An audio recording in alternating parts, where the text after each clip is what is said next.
नमस्कार दोस्तों, ocean network में आपका स्वागत है। मैं हूं ओमकार चौधरी। नविका कुमार इंटरव्यू कर रही थी गृह मंत्री अमित शाह का। सवाल ईवीएम पर पूछा गया। अमित शाह ने कहा कि सुबह 6 बजे से लेकर और रात्रि में 1 बजे तक अगर आप देश के लिए जीना शुरू कर दें, जैसा कि भारतीय जनता पार्टी के सभी नेता करते हैं और कार्यकर्ता करते हैं, और व्यक्तिगत रूप से अपने लिए जीना बंद कर दें, तो ईवीएम से जिनको शिकायत रहती है उनके पक्ष में वोट निकलने शुरू हो जाएंगे।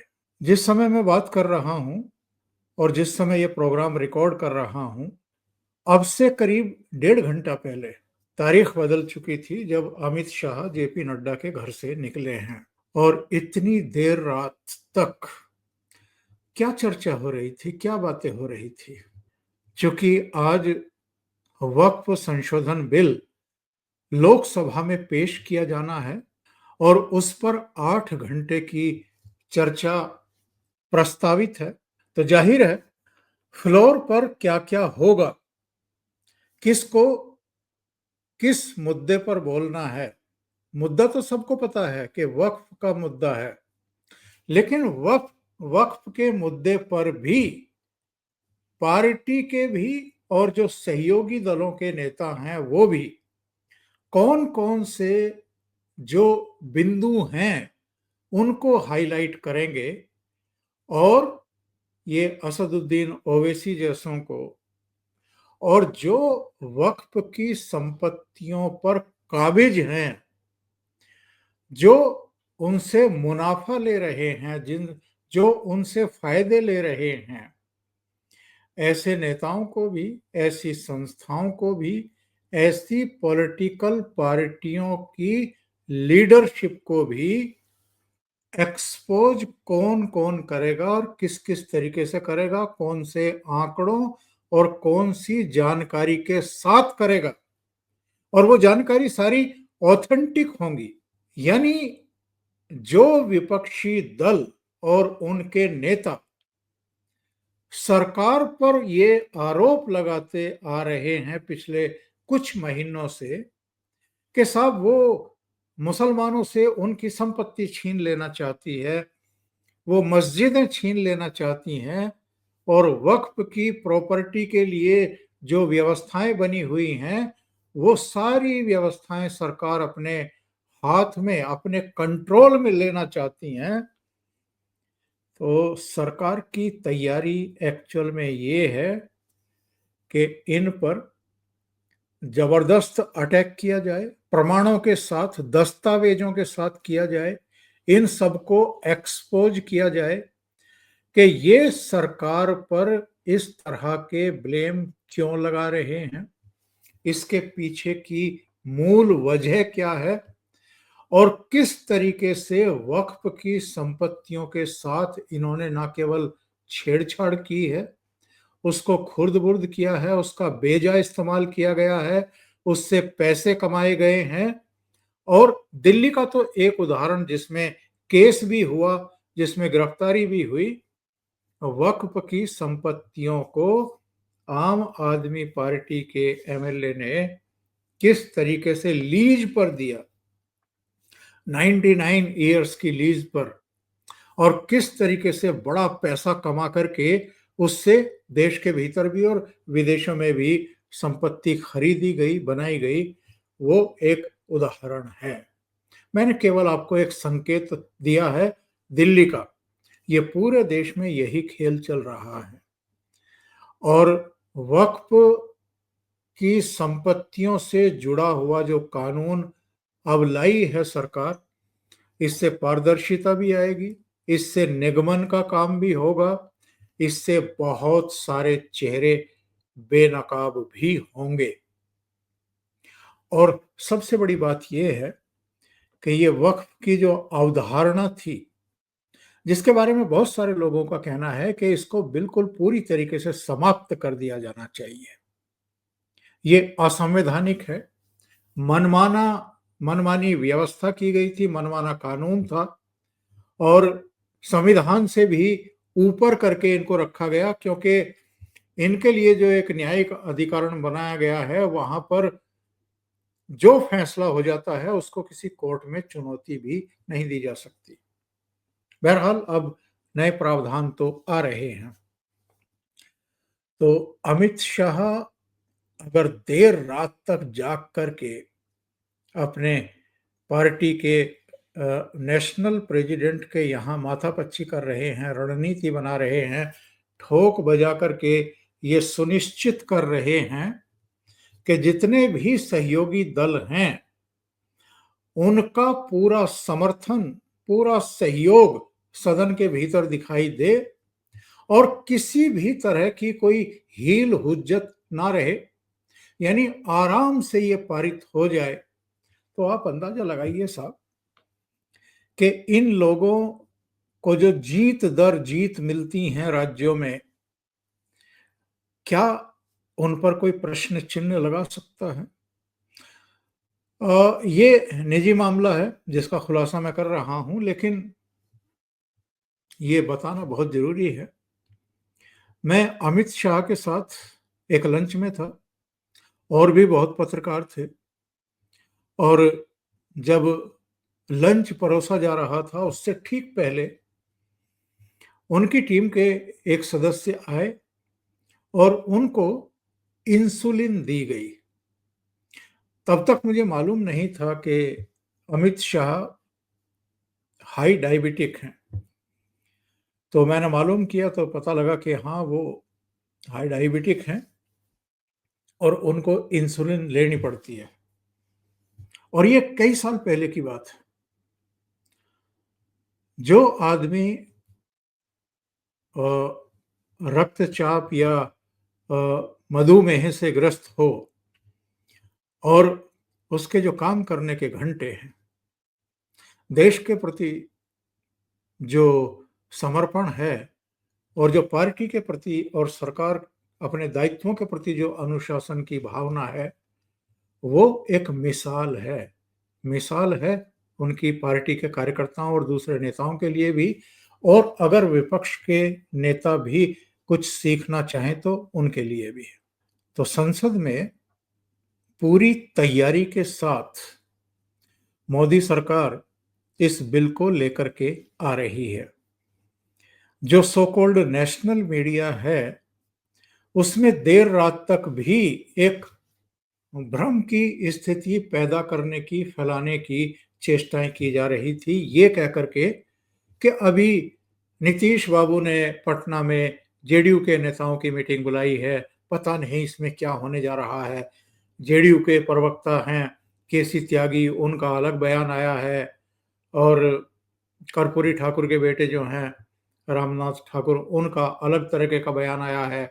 संजय झा ने बीच की लाइन ली है और बड़ी संशय की स्थिति है कि जेडीयू इस मामले में कहीं प्रेशर में तो नहीं आ गई है मुस्लिम वोटों को सोचते हुए। मैंने एक अलग प्रोग्राम में ये बताया था कि अभी 3 दिन पहले अमित शाह पटना में ही थे, बिहार में ही थे। उनकी नीतीश बाबू से मुलाकात हुई है, बातचीत हुई है, सारी चीजें तय हुई हैं। जनता दल यू हो, टीडीपी हो, इन सब की कुछ सुझाव थे कि इस बिल में ये कर लिए जाएं, और जो जानकारी मिल रही है वो सुझाव माने गए हैं। तो इसके बाद ये जो मीडिया में राग चल रहा है, संशय बताई जा रही है, असमंजस बताया जा रहा है और तमाम तरह की झूठी खबरें चलाने की कोशिश की जा रही है, इसके पीछे का मकसद आखिर क्या है? और देखिए, देर शाम ये टीडीपी और जनता दल यू दोनों के व्हिप जारी हो गए अपने सांसदों के लिए कि हम इस बिल का समर्थन करेंगे, सभी सांसद सदन में रहेंगे और सरकार के साथ मजबूती से खड़े होंगे। ये दोनों के पत्र, दोनों के व्हिप जारी हो गए। इसके बाद कोई गुंजाइश है किसी तरह की अटकलबाजी लगाने की, लेकिन ये अटकलें चल रही हैं। अच्छा, कांग्रेस पार्टी हो, शरद पवार की पार्टी हो, उद्धव ठाकरे की हो, ममता बनर्जी की हो, या इनके जो दूसरे सहयोगी दल हैं उनके सांसद हों, इन सब ने, जो इंडी अलायंस है, इन सब ने मिलकर के पहले दिन शाम को, यानी मंगलवार की शाम को मीटिंग की। और इस बजट सत्र में ये पहली मीटिंग है इनकी कोऑर्डिनेशन की, फ्लोर मैनेजमेंट की, कि क्या करना है। और इनकी चिंता बाकी सब चीजें नहीं है, इनकी चिंता अपना मुस्लिम वोट बैंक है, सबका वो साझा चिंता है। तो वहां तक ये मैसेज कैसे पहुंचाया जाए कि साहब, हमें आपकी बहुत चिंता है। सरकार तो बिल ला रही है, संशोधन कर रही है, उसको पास कराने की पूरी कोशिश करेगी, हो ही जाना है, संख्या का कोई संकट भी नहीं है, और संकट तो सरकार के सामने भी नहीं है। यानी प्रधानमंत्री नरेंद्र मोदी को या गृह मंत्री अमित शाह को कोई सरकार गिरने का खटका भी नहीं है, खतरा भी नहीं है, और भय भी नहीं है। उनको बहुत अच्छे तरीके से पता है कि इस मुद्दे पर अगर सरकार को खतरा पैदा करने की कोशिश की गई, तो जो खतरा पैदा करेंगे उनके लिए कितनी बड़ी मुसीबत होने वाली है, और दूसरे दूसरे दलों के लिए भी। अभी जनवरी फरवरी में ही तो जनवरी में ही एक सर्वे आया था, और उसमें कहा गया था कि आज की तारीख में, यानी जून 2024 से जनवरी 2025 के बीच में ही नरेंद्र मोदी की लोकप्रियता में इतना इजाफा हो गया है, इतना उछाल आ गया है, कि जो भारतीय जनता पार्टी जून 2024 में 240 सीटों पर ठहर गई थी, अटक गई थी, आज चुनाव हो जाए तो वो 283 सीटें जीत लेगी। और जो एनडीए 293 सीटों पर था, वो 333-34 सीटें आराम से जीतेगा। यानी इनको पूर्ण बहुमत हासिल हो जाएगा। कोई खतरा लेगा? अखिलेश यादव के 37 जीत करके आए थे, वो खतरा लेंगे? ममता बनर्जी के 29 जीत करके आए थे, वो खतरा लेंगी क्या चुनाव कराने का? और उनकी संख्या घटनी ही घटनी है। इसी तरह हरियाणा में 5 घटी थी, राजस्थान में करीब 8 घट गई थी, महाराष्ट्र में बड़ा नुकसान हो गया था। कौन है इनमें से जो मध्यावधि चुनाव चाहेगा? और सरकार अगर आप गिराने पर आमादा है भी, तो क्या वैकल्पिक सरकार के गठन के लिए आप तैयार हैं? आप इस स्थिति में हैं कि सरकार दे सके इस देश को? तो नहीं दे सकते, क्योंकि संख्या बल नहीं है। ये सारी चीजें विपक्षी दलों के नेता भी बहुत अच्छे तरीके से जानते हैं। इसलिए 12 बजे वक्फ संशोधन बिल लोकसभा में पेश किए जाने से पहले हो हल्ला भी होगा, हंगामा भी होगा, सारी चीजें होंगी। लेकिन जब बिल इंट्रोड्यूस किया जाएगा, उस समय थोड़ा बहुत हंगामा, शोर शराबा, बहिर्गमन, तमाम जो इनके तौर तरीके हैं, प्ले कार्ड शो करना, वो सब दिखाएंगे। लेकिन एक बार जब चर्चा शुरू हो जाएगी, उसके बाद इनके लिए बगले झांकने के अलावा कोई दूसरा काम बचेगा नहीं।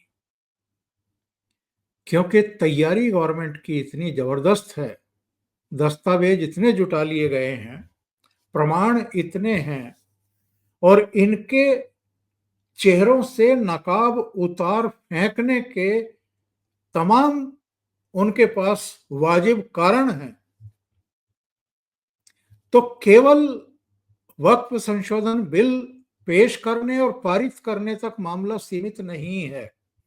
जो पाला खींच करके लड़ रहे हैं और जो लगातार बरगला रहे हैं इस पूरी कम्युनिटी को केवल वोट बैंक के लिए, ध्रुवीकरण करने के लिए, उनको जो गुमराह किया जा रहा है, इन सबके चेहरे एक्चुअल में सरकार बेनकाब करने की तैयारी के साथ सदन में आने वाली है। और इसके बाद इनकी क्या हालत होगी, वो हम भी देखेंगे और आप भी देखिएगा। अभी के लिए इतना ही। बहुत बहुत धन्यवाद। अगर आपको ये चैनल और इसके कंटेंट पसंद आ रहे हैं तो लाइक करें, कमेंट करें, वीडियो को शेयर भी करें। अभी तक अगर आपने ये चैनल सब्सक्राइब नहीं किया है तो सब्सक्राइब कर लें और साथ में लगे बेल आइकॉन को दबा दें ताकि आगे आने वाले वीडियो और उनके नोटिफिकेशन आप तक पहुंचते रहें। बहुत बहुत धन्यवाद। नमस्कार।